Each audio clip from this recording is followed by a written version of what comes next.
Why are terms such as profound autism no longer acceptable to use? The short answer is they're outdated. The long answer is that they're very offensive to autistic people. As an autistic person who's spoken with other autistic people, the term profound autism is very similar to the use of the R word or the N word. It's very outdated, very offensive, but it makes us feel like you believe there's something wrong with us. It makes us feel less than, and that there's a concept of normal. But we know there's really no such thing as normal. Normal, as a family member would always say, normal is the average of the extremes. And who really wants to be average anyway? Many people argue that the use of the term profound autism is acceptable and is a actual concept because it's in the DSM, because it's a diagnosis. Now, I have access to every DSM. In fact, I have the PDF for the very first DSM, the DSM-1, pulled up on my computer. I also have the PDF for the DSM-2 pulled up on my computer. In the DSM-1, autism was not a diagnosis at all. In fact, it was considered a trait of schizophrenia. And yes, the terminology profound autism did appear. In fact, it appeared on page 24 of the DSM-1. From this grouping, a psychotic reaction may be defined as one in which the personality, in its struggle for adjustment to internal and external stresses, utilizes severe affective disturbances, profound autism, and withdrawal from reality. After the DSM-1, let's take a look at the DSM-2. In the DSM-2, autism also was not a diagnosis. It was considered an aspect of schizophrenia child type. This category is for cases in which schizophrenic symptoms appear before puberty. The condition may be manifested by autistic, atypical, and withdrawn behaviors, failure to develop identity separate from the mother's, and general unevenness, gross immaturity, and inadequacy in development. These developmental defects may result in mental retardation, which should also be diagnosed. This category is for use in the United States and does not appear in the ICD-8. It is equivalent to schizophrenic reaction child type in the DSM-1. So just because something is in the DSM, in older versions of the DSM, does that mean we should continue to use it? I mean, right there, it uses terminology such as mental retardation, which is something we no longer use because it's offensive. Now, let's go a little step further. You'll notice that there was no mention of profound autism here. In fact, I see in the search of this PDF, there is a second mention of autism. So let's look at that. For schizoid personality, 301.2. This behavior pattern manifests shyness, oversensitivity, seclusiveness, avoidance of close or competitive relationships, and often eccentricity. Autistic thinking without loss of capacity to recognize reality is common, as is daydreaming and the inability to express hostility and ordinary aggressive feelings. These patients react to disturbing experiences and conflicts with apparent detachment.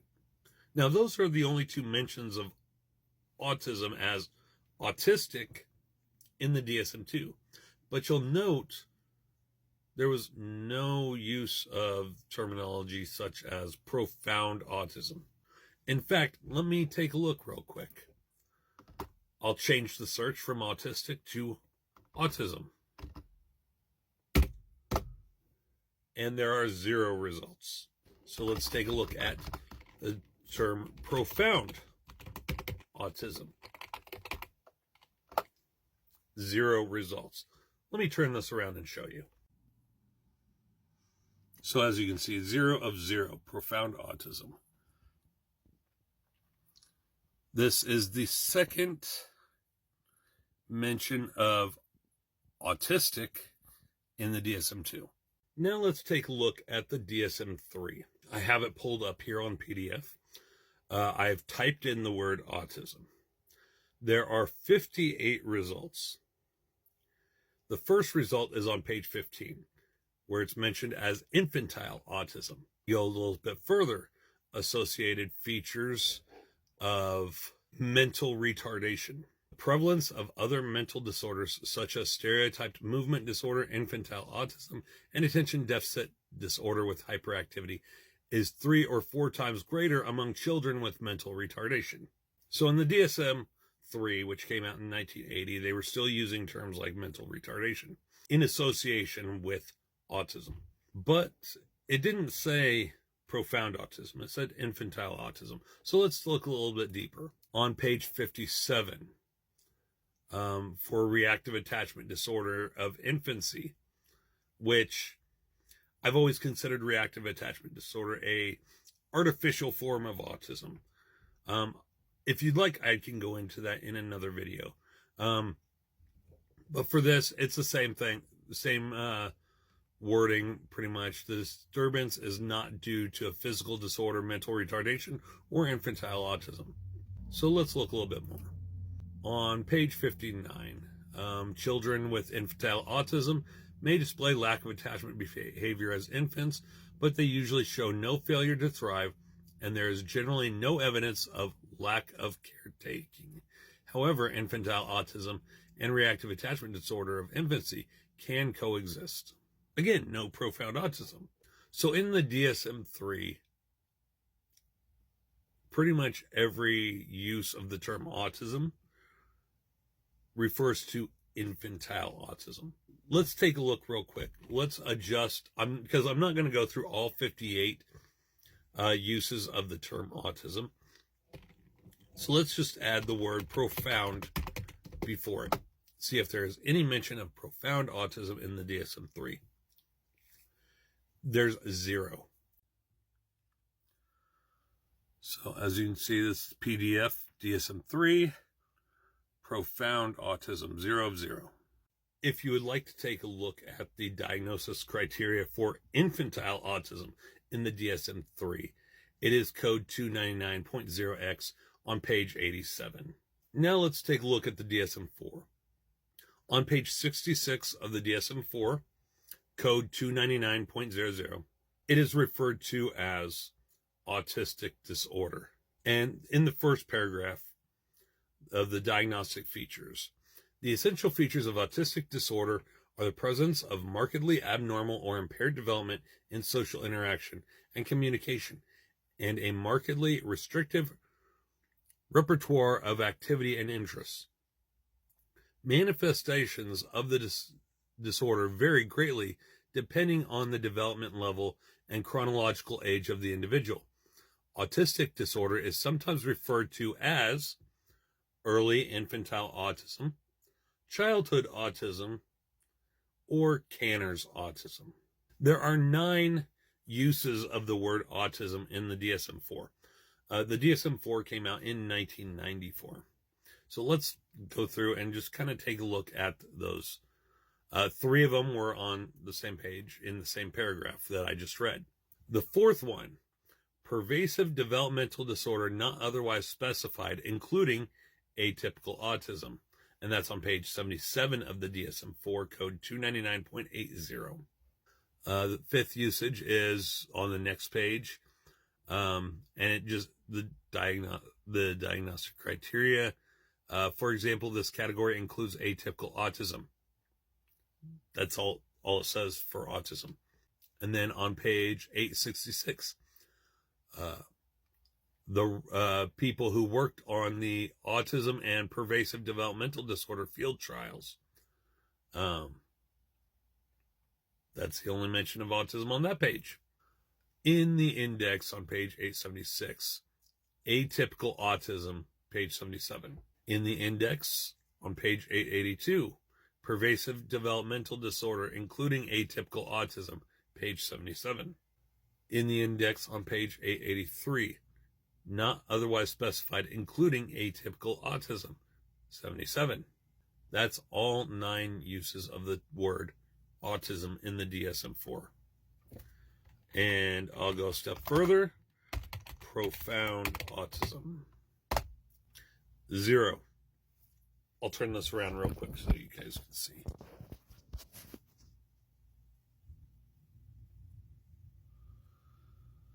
DSM-4.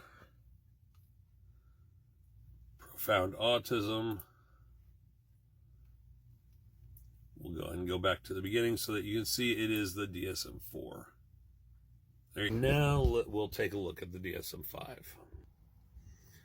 Okay, so I wasn't able to find the PDF for the DSM-5, but I did find the PDF for the DSM-5 TR, which is essentially the same thing, just expands on the terminology, word usage, in order to make it more specific when diagnosing. I've typed in the term profound autism into the search for the DSM-5 TR PDF. 0 results came back.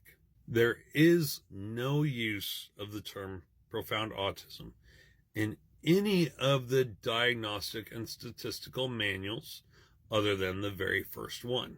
So the DSM-1 was published in 1952.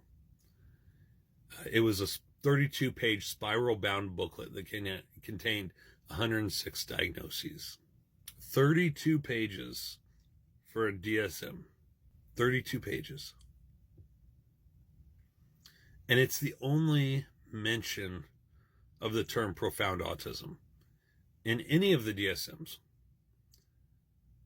32 pages.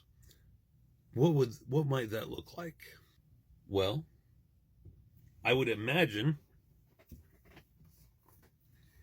it probably looked about this big.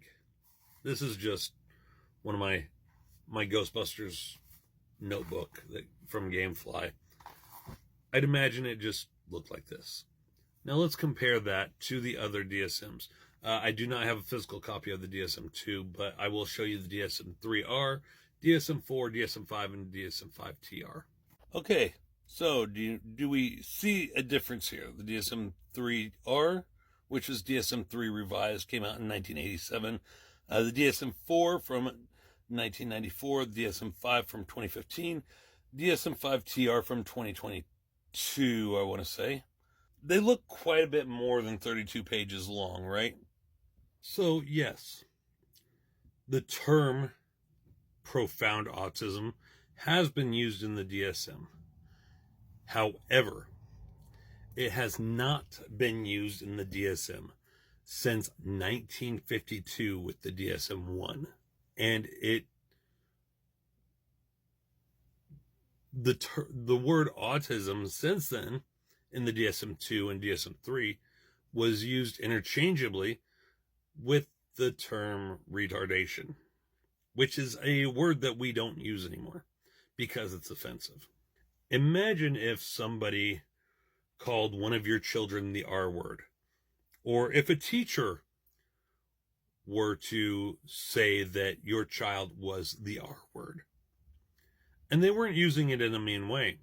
They were using it to describe them, to describe their learning ability, to describe their mental state, to describe their